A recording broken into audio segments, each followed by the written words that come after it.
அரிமளம் அருகே கீழப்பனையூர் அருள்மிகு ஸ்ரீ காமாட்சியம்மன் கோவில் வைகாசி திருவிழாவான பொங்கல் திருவிழா மழை வேண்டியும் விவசாயம் செழிக்க வேண்டியும் வெகு விமர்சையாக நடைபெற்றது.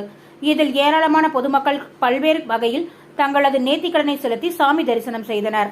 புதுக்கோட்டை மாவட்டம் அரிமளம் அருகே உள்ள கீழப்பனையூரில் அமைந்துள்ள அருள்மிகு ஸ்ரீ காமாட்சியம்மன் கோவில் வைகாசி திருவிழாவான பொங்கல் திருவிழா மழை வேண்டியும் விவசாயம் செழிக்க வேண்டியும் வெகு விமர்சையாக நடைபெற்றது. இதில் சுற்று வட்டாரத்தை சார்ந்த ஏராளமான பொதுமக்கள் பொங்கல் வைத்தும் தொட்டில் கட்டியும் மாவிளக்கு வைத்தும் கோவிலை சுற்றி கும்பிட்டும் பல்வேறு வகையில் தங்களது நேர்த்திக் கடன்களை செலுத்தி வருகின்றனர். இதில் காமாட்சி அம்மன் கோவிலில் உள்ள பரிவார தெய்வங்களுக்கு சிறப்பு அபிஷேக ஆராதனைகள் நடைபெற்றது. மேலும் காமாட்சி அம்மனின் உற்சவர் சிலைக்கு மலர்களால் அலங்கரிக்கப்பட்டு பொதுமக்களின் தரிசனத்திற்கு வைக்கப்பட்டது. இவ்விழாவில் சுற்று வட்டாரத்தை சார்ந்த ஏராளமான பொதுமக்கள் கலந்து கொண்டு சாமி தரிசனம் செய்து வருகின்றனர். விழாவின் பாதுகாப்பு ஏற்பாடுகளை அரிமளம் காவல்துறையினர் செய்திருந்தனர்.